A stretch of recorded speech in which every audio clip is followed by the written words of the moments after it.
भूषण ठाकरे आप सभी का स्वागत करता हूँ संगीता आईएएस में।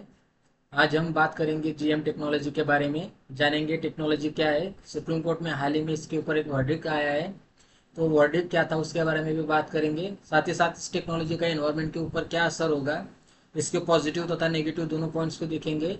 और भारत के पर्सपेक्टिव से टेक्नोलॉजी किस प्रकार से इंपॉर्टेंस रखती है, इसके ऊपर भी हम आज बात करेंगे। तो सबसे पहले समझते हैं कि जीएम टेक्नोलॉजी क्या है। तो जेनेटिक मॉडिफिकेशन टेक्नोलॉजी में आप किसी और एनिमल का जीन लेकर किसी दूसरे एनिमल में इंसर्ट करते हो, ये चाहे एनिमल हो या क्रॉप्स हो। अगर हम उदाहरण के लिए देखें तो भारत में कमर्शियल रूप से अप्रूव कि एकमेव जेनेटिकली मॉडिफाइड क्रॉप है आपका बीटी कॉटन, बैसिलस थेरेंसिस कॉटन, जो कि इसका नाम है। ये एक बैक्टीरिया था। इस बैक्टीरिया में पेस्ट रेजिस्टेंस की क्वालिटीज थी। ये पेस्ट के विरुद्ध में इसके अंदर अच्छी इम्यूनिटी थी। तो साइंटिस्ट ने क्या किया कि जो कॉटन था उसका डीएनए निकालकर उसमें इस बैक्टीरिया का जीन ऐड कर दिया है, जिस वजह से यह कॉटन भी पेस्ट रेजिस्टेंट बन गया। तो इस टेक्नोलॉजी का इस्तेमाल कर कर हम हमें चाहिए वो क्वालिटीज किसी क्रॉप के अंदर इंसर्ट कर सकते हैं। तो ये आपका जीन मॉडिफिकेशन टेक्नोलॉजी है। इसका इस्तेमाल केवल क्रॉप्स के प्रोडक्शन को बढ़ाने के लिए ही नहीं, तो भविष्य में मेडिसिन के अच्छे इस्तेमाल के लिए, अच्छे उपयोग के लिए भी किया जा सकता है, उन्हें इफेक्टिव बनाने के लिए भी। क्योंकि बहुत से पेशेंट में अब एंटीमाइक्रोबियल रेजिस्टेंस हमें देखने को मिल रहा है, उनके ऊपर एंटीबायोटिक्स काम ही नहीं कर रही है। तो मेडिसिन के फील्ड में भी इसका इस्तेमाल भविष्य में हमें दिखाई दे सकता है। पर आज हम स्पेसिफिकली क्रॉप्स में इसके इस्तेमाल के बारे में बात करेंगे। तो जीन मॉडिफिकेशन टेक्नोलॉजी, इसके बेनिफिट को अगर हम देखें तो सबसे पहले हमें दिखाई देता है कि इससे प्रोडक्शन में इजाफा होगा।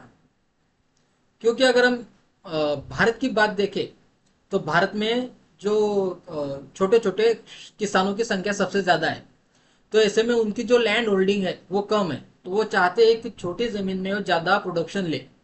तो जिसके लिए जीएम टेक्नोलॉजी का इस्तेमाल करके हम पेस्ट रेजिस्टेंट क्रॉप्स को बनाएंगे, जो अगर ड्रॉट भी पड़ता है तो उसको भी सह सकेंगे। हीट वेव्स आती है, इन्वायरमेंट स्ट्रेस अगर वहां पर आता है तो उसे सह सकेंगे। कोई महामारी क्रॉप्स के ऊपर आती है तो उसको भी सह सकेंगे। और साथ ही साथ अगर उनके ऊपर जो पेस्ट का जो खतरा है उसे कम करने के लिए जो हम मटेरियल्स उसमें डालते हैं, जो फवारनी हम उनके ऊपर करते हैं, वो भी अगर कम हो जाए तो किसानों के उसके ऊपर जो खर्चा होने वाला है वो भी कम होगा और उनका प्रोडक्शन भी बढ़ सकता है। तो ये इसमें एक हमें देखने को मिल सकता है। साथ ही साथ जो न्यूट्रिशन हमें क्रॉप्स में चाहिए, विटामिन हो गया, प्रोटीन हो गया, अगर वो भी हमें किसी क्रॉप में पर्टिकुलरली उसकी मात्रा को अगर बढ़ाना है तो उसकी जीन एडिटिंग करके हम उस क्रॉप के वो भी कर सकते हैं, जिससे भारत में फूड सिक्योरिटी को भी बढ़ावा मिलेगा और माल न्यूट्रिशन की जो समस्या भारत के अंदर है या विश्व भर में है वो भी कम करने में हमें मदद होगी। इन्वायरमेंट बेनिफिट्स की अगर हम बात करें तो अगर हम ऐसे क्रॉप्स को बना लेते हैं जिसके ऊपर हमें जो मटेरियल्स डालना होता है, जो भी खत हम उसको देते हैं, अगर उसके ऊपर खर्चा कम होता है तो सॉइल का जो पोल्यूशन है वो कम हो जाएगा। सॉइल का पोल्यूशन कम हो गया यानी कि अंडरग्राउंड वाटर जो डैमेज होता है इन मटेरियल्स की वजह से, वो भी कम होगा। तो इन्वायरमेंट के ऊपर इसका पॉजिटिव असर होगा। जो आप स्प्रे करते हैं क्रॉप्स के ऊपर, वो बहुत सी बार जो आपके फ्रेंड किट्स होते हैं, जो फ्रेंड पेस्ट होते हैं, वो उनको खा लेते हैं, जिस वजह से उनकी भी मृत्यु हो जाती है। हालांकि वो क्रॉप की हेल्थ के लिए काफ़ी ज़रूरी होते हैं, मगर जो मटेरियल या जो फवारने आप उसके ऊपर कर रहे हैं उस वजह से उनको भी डैमेज होता है। तो ये भी कम हो जाएगा। जो एनिमल्स उन क्रॉप्स को खाते हैं उनकी हेल्थ के ऊपर भी इनका साइड इफेक्ट होता है, तो वो भी कम हो सकता है। ये इसके बेनिफिट्स हमें देखने को मिल सकते हैं। पर अगर इसके रिलेटेड अगर हम रिस्क को देखें तो इसके रिस्क इसके बेनिफिट से ज्यादा हमें दिखाई पड़ते हैं, अभी दिखाई पड़ रहे हैं, क्योंकि इसके ऊपर अभी भी कोई प्रॉपर स्टडी हमें दिखाई नहीं पड़ा है।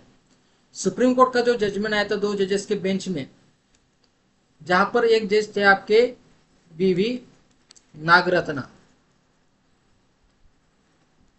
और दूसरे थे आपके संजय करोल। दिल्ली यूनिवर्सिटी द्वारा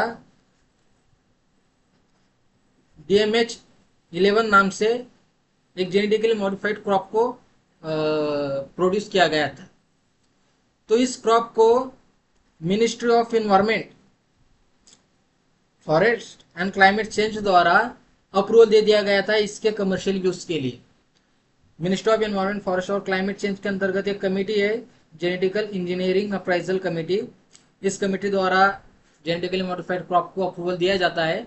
आप ध्यान में रखिए कि इसकी nodal ministry ministry of environment, forest and climate change है। अगर क्वेश्चन आ जाता है तो आप कंफ्यूज कर सकते हैं कि ये शायद कृषि मंत्रालय होगा या फर्टिलाइजर से रिलेटेड हमारी मिनिस्ट्री होगी, लेकिन यहाँ पर ये मिनिस्ट्री इसकी नोडल मिनिस्ट्री है। तो GAC द्वारा इसे अप्रूवल दे दिया गया कमर्शियल इसकी यूज के लिए, पर बहुत से एनवायरमेंटलिस्ट द्वारा इसके ऊपर कंसर्न जताया गया और इन्होंने इस अप्रूवल को सुप्रीम कोर्ट में चैलेंज किया। जब एक केस सुप्रीम कोर्ट में गया तो उसे 2 जजेस की बेंच द्वारा सुना गया, BV नागरत्ना और संजय करोल द्वारा। तो यहाँ पर जो BV नागरत्ना है उन्होंने अपोज में व्यू दिया और संजय करोल द्वारा इसके सपोर्ट में भी डिसीजन दिया गया। तो जो BV नागरत्ना है उन्होंने जो अपोजिशन किया, जो अपोज किया, उसकी मेन वजह उन्होंने यही बताई कि जिस ट्रायल या जिस प्रोसेस द्वारा GSA द्वारा इसे अप्रूवल दिया गया है वो अभी इनकम्प्लीट है, क्योंकि इसका असर एनवायरमेंट के ऊपर क्या होगा इसका ठीक से स्टडी अभी तक नहीं हुआ है। भविष्य में जाकर ये भारत में फूड सिक्योरिटी को खतरा निर्माण कर सकता है, within the species diversity को खत्म कर सकता है, या जो एनिमल्स है उसके ऊपर इसका रिवर्स इम्पैक्ट हो सकता है, ह्यूमन हेल्थ के ऊपर इसका क्या इम्पैक्ट होगा, इसके बारे में भी अभी कोई क्लियर कट स्टडी नहीं हुआ है।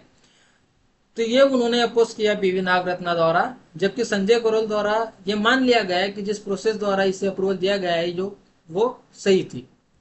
तो जिस वजह से अब इस केस को आगे 3 जजेस की बेंच के पास दिया जाएगा। 4 जजेस की बेंच तो मुझे नहीं लगता है कि बनेगी, क्योंकि फिर से अगर 2 जजेस के व्यूज एक दूसरे के अपोजिट में आ गए तो फिर से केस और लंबा हो जाएगा, और 5 से ज्यादा जजेस तो आपके कॉन्स्टिट्यूशनल केस से रिलेटेड होते हैं। जो तीसरा जज इसमें ऐड होने वाला है वो रहेंगे आपके chief justice of India DY Chandrachud. अब उनके पास एक केस को फॉरवर्ड कर दिया गया है। इसके ऊपर अब सुप्रीम कोर्ट का क्या डिसीजन आएगा वो हमें अभी आगे देखने को मिलेगा। तो इससे रिलेटेड अगर हम इन्वायरमेंट रिस्क को देखें तो सबसे पहला रिस्क इसका होता है कि डाइवर्सिटी विद इन स्पेसिस खत्म हो जाएगी। आप एक तरीके से देखिए कि आपको क्रॉप्स के बीच में बहुत सी डाइवर्सिटी देखने को मिलेगी। आपको मैंगोज दिखेंगे, टोमेटो देखेंगे, पोटैटो देखेंगे, ऑनियन दिखेगा, बहुत से क्रॉप्स के बीच में आपको डाइवर्सिटी दिखाई पड़ती है।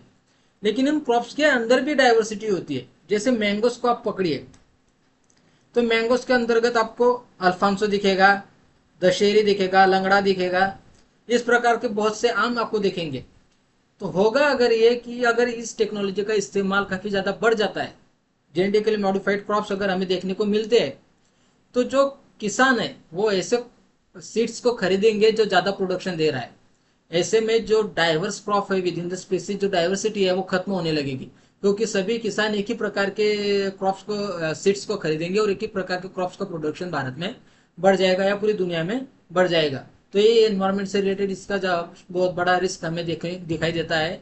साथ ही साथ जो पशु पक्षी है जो इन पेड़ों के ऊपर अपना उद्धार निर्वाह करते हैं, जो फल फूल खाते हैं, उनके हेल्थ के ऊपर इसका क्या असर होगा इसको लेकर भी अभी पूरी तरह से क्लियर पिक्चर हमारे पास नहीं है। तो हो सकता है कि उनके लाइफ में भी काफी ज्यादा प्रॉब्लम्स आ जाए इस टेक्नोलॉजी के इस्तेमाल से।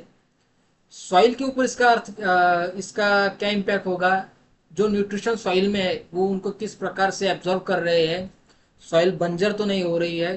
तो एनवायरमेंट से रिलेटेड काफी ज्यादा कंसर्न यहाँ पे हमें दिखाई दे रहे हैं। इसी के साथ ह्यूमन हेल्थ के ऊपर भी इसके कंसर्न को लेकर काफी ज्यादा चिंता है। पहली बात यह है कि हो सकता है कि इससे जो क्रॉप्स प्रोड्यूस होंगे वो ह्यूमंस में एंटी माइक्रोबियल रेजिस्टेंस को बढ़ावा दे, यानी ऐसी हेल्थ ह्यूमन की बना दे जिसके ऊपर मेडिसिन का कोई असर ही ना हो, या उसमें एलर्जिक रिएक्शन निर्माण हो जाए, या ह्यूमन को लेकर उसकी किडनी में कोई प्रॉब्लम्स आए, डाइजेस्टिव सिस्टम में प्रॉब्लम्स आए। अब इसके ऊपर क्लियर कट कोई स्टडी तो नहीं हुआ है, लेकिन हो सकता है भविष्य में ये समस्याएं हमें देखने को मिले। इथिकल और मॉरल कंसर्न भी इससे रिलेटेड है कि हमें वास्तव में प्रकृति के साथ छेड़छाड़ करने का अधिकार है। ये किस्म का कंसर्न सामने आता है। हम सीधा क्या कर रहे हैं कि हमारी टेक्नोलॉजी का इस्तेमाल कर कर किसी और प्लांट का जीन निकाल कर किसी और प्लांट के डीएनए में ऐड कर रहे हैं। तो निश्चित तौर पर ये इथिकली भी गलत है और मॉरली भी गलत हमें दिखाई पड़ता है। इकोनॉमिक रिस्क भी इससे जुड़े हुए हैं। जीएम टेक्नोलॉजी का इस्तेमाल अगर भारत में आता है और ये टेक्नोलॉजी अगर महंगी होती है तो आमतौर पर इसका इस्तेमाल केवल बड़े जो जमींदार है वही कर पाएंगे। और भारत में किसानों की संख्या काफी ज्यादा है और उनके पास जमीन का प्रमाण काफी कम है।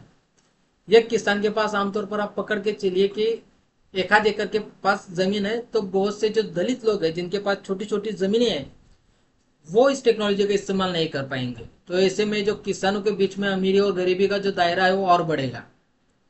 साथ ही साथ जो लोग हैं उसमें मोनोपोली बनाने का प्रयास करेंगे, ट्रांसपोर्टेशन के ऊपर अपना अधिकार बनाने जताने का प्रयास करेंगे। तो ऐसे में इससे रिलेटेड इकोनॉमिक रिस्क भी हमें दिखाई पड़ता है। और फूड सिक्योरिटी को लेकर भी कंसर्न्स जताए जा रहे हैं।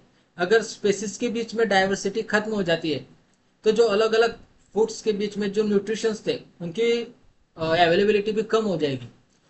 और दुनिया भर में विशेष करके भारत में फूड सिक्योरिटी की कितने ज़्यादा मायने हैं आप समझ सकते हैं।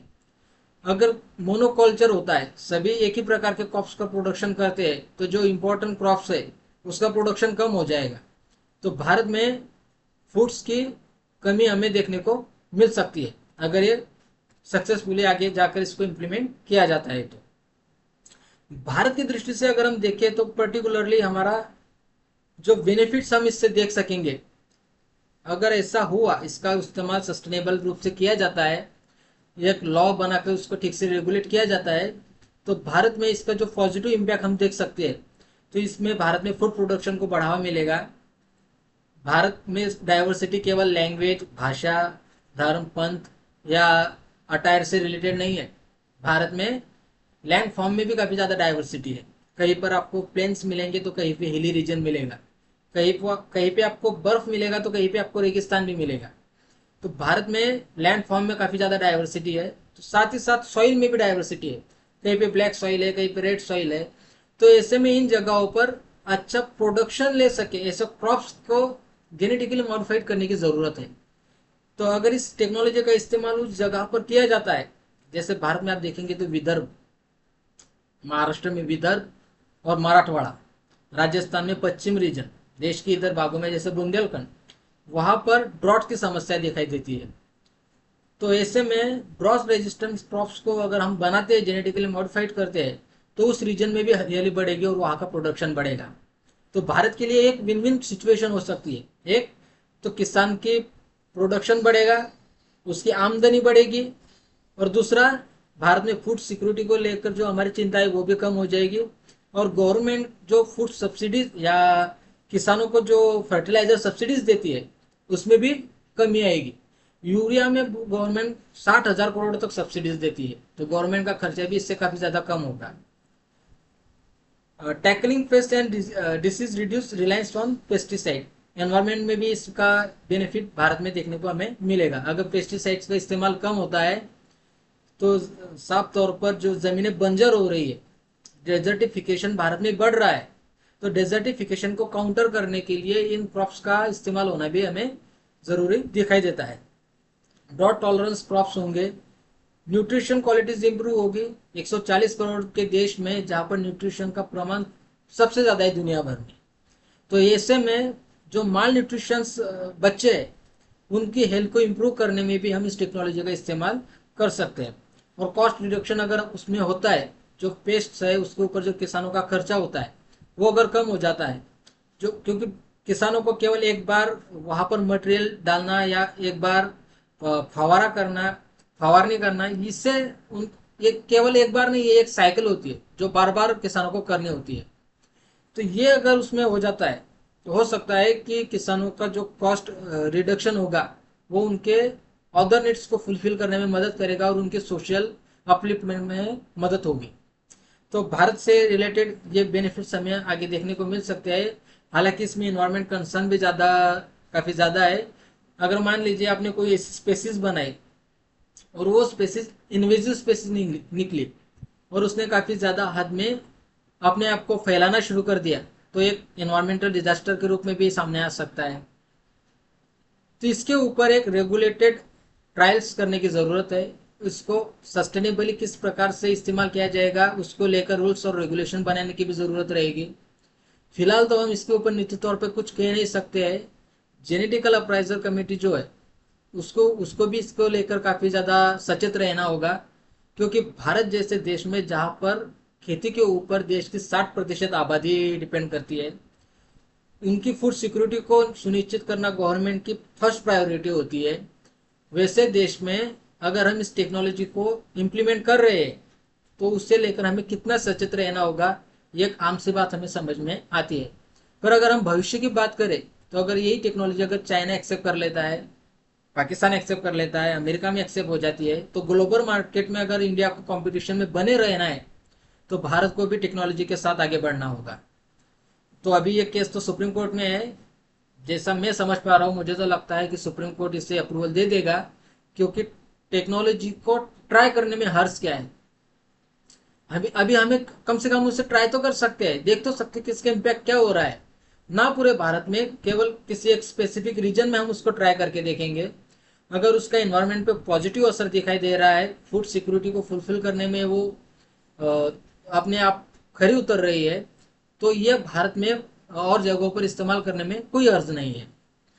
तो आई होप आपको आज का ये लेक्चर पसंद आया होगा। आज हमने देखा जेनेटिक मॉडिफिकेशन टेक्नोलॉजी क्या है, इसके पॉजिटिव तथा नेगेटिव इम्पैक्ट क्या है, सुप्रीम कोर्ट में इसके ऊपर क्या बहस हुई और भारत की दृष्टि से किस प्रकार से इम्पोर्टेंट है। अगर आपको ये लेक्चर पसंद आया है तो चैनल को लाइक, शेयर और सब्सक्राइब कीजिए। Thank you.